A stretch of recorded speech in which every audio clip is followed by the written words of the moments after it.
नमस्कार, स्वागत है आप सभी का मेरे यूट्यूब चैनल पर। आज मैं आपको रविवार व्रत की कथा सुनाऊंगी। तो चलिए सुनते हैं। रविवार व्रत की विधि। सर्व मनोकामनाओं की पूर्ति हेतु रविवार का व्रत श्रेष्ठ है। इस व्रत की विधि इस प्रकार है। प्रातःकाल स्नान आदि से निवृत्त होकर स्वच्छ वस्त्र धारण करें। शांत चित्त होकर परमात्मा का स्मरण करें। भोजन एक समय से अधिक नहीं करना चाहिए। भोजन तथा फलाहार सूर्य के प्रकाश होते ही कर लेना उचित है। यदि निराहार रहने पर सूर्य छिप जाए तो दूसरे दिन सूर्योदय हो जाने पर अर्घ्य देने के बाद ही भोजन करें। व्रत के अंत में कथा अवश्य सुननी चाहिए।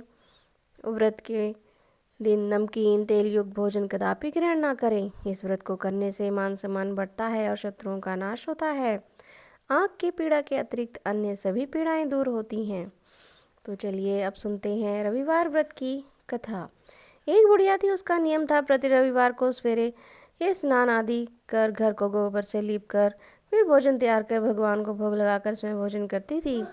ऐसा व्रत करने से उसका घर अनेक प्रकार से धन धान्य से पूर्ण था। श्री हरि की कृपा से घर में किसी प्रकार का विघ्न या दुख नहीं था। सब प्रकार से घर में आनंद रहता था। इस तरह कुछ दिन बीत जाने पर उसकी एक पड़ोसन जिसकी गौ का गोबर वह बुढ़िया लाया करती थी, विचार करने लगी कि यह वृद्धा सर्वदा मेरी गौ का गोबर ले जाती है, इसलिए अपनी गौ को घर के भीतर बांधने लगी। बुढ़िया को गोबर ना मिलने से रविवार के दिन अपने घर को ना लीप सकी, इसलिए उसने ना तो भोजन बनाया और ना ही भगवान को भोग लगाया तथा स्वयं भोजन नहीं किया। इस प्रकार उसने निराहार व्रत किया। रात्रि हो गई और वह भूखी सो गई। रात्रि में भगवान ने उसे स्वप्न दिया और भोजन न बनाने तथा भोग न लगाने का कारण पूछा। वृद्धा ने गोबर न मिलने का कारण सुनाया।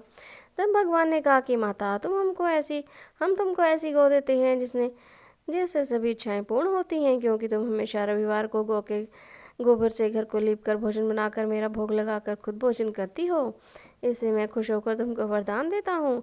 निर्धन को धन और बांझ स्त्रियों को पुत्र देकर दुखों को दूर करता हूँ तथा अंत समय में मोक्ष देता हूँ।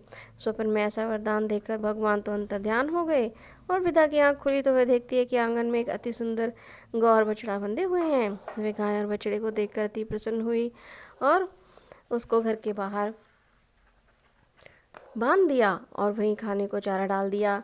जब उसकी पड़ोसन बुढ़िया ने घर के बाहर एक अति सुंदर गौ और बछड़े को देखा तो द्वेष के कारण उसका हृदय जल उठा और उसने देखा कि गाय ने सोने का गोबर किया है, तो वह उस गाय का गोबर ले गई और अपनी गाय का गोबर उसकी जगह रख दिया। वह नित्य प्रति ऐसा ही करती रही और सीधी सादी बुढ़िया को इसकी खबर नहीं होने दी। तब सर्वव्यापी ईश्वर ने सोचा कि चालाक पड़ोसन के कर्म से बुढ़िया ठगी जा रही है, तो ईश्वर ने संध्या के समय अपनी माया से बड़ी जोर से आंधी चला दी। बुढ़िया ने अंधेरी के भय से अपनी गौ को भीतर बांध दिया। प्रातःकाल जब वृद्धा ने देखा कि गौ ने सोने का गोबर दिया है तो उसके आश्चर्य की सीमा न रही। वह प्रतिदिन गौ को घर के भीतर बांधने लगी। उधर पड़ोसन ने देखा कि बुढ़िया गौ को घर के भीतर बांधने लगी है और उसका सोने का गोबर उठाने का दाम नहीं चलता, तो वह ईर्ष्या और ढाह से जल उठी और कुछ उपाय न देखकर पड़ोसन ने उस देश के राजा की सभा में जाकर कहा, महाराज, मेरे पड़ोस में कैसी वृद्धा मेरे पड़ोस में एक वृद्धा के पास ऐसी गौ है जो आप जैसे राजाओं के ही योग्य है। वह नित्य सोने का गोबर देती है। आप उस सोने से प्रजा का पालन करिए। वह वृद्धा इतने सोने का क्या करेगी।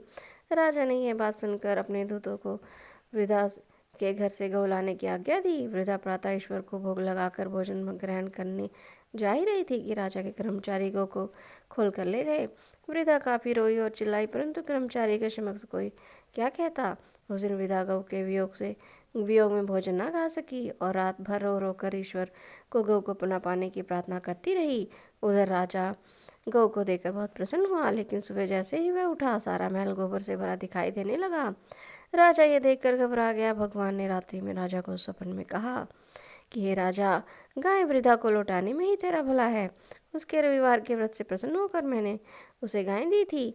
प्रातः होते ही राजा ने वृद्धा को बुलाकर बहुत से धन धान्य सम्मान से गौ और बछड़ा लौटा दिए। उसकी पड़ोसन दुष्ट बुढ़िया को बुलाकर उचित दंड दिया। इतना करने के बाद राजा के महल से गंदगी दूर हुई।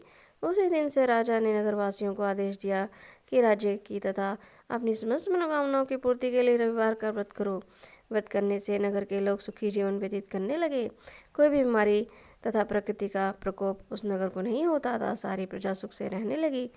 तो बोलिए सूर्य नारायण भगवान की जय हो। तो ये थी रविवार व्रत की कथा। अगर आपको मेरी ये कथा अच्छी लगी है तो प्लीज़ आप मेरे चैनल को लाइक करें, शेयर करें, सब्सक्राइब करें और कमेंट में सूर्य भगवान की जय अवश्य ही लिखें। धन्यवाद।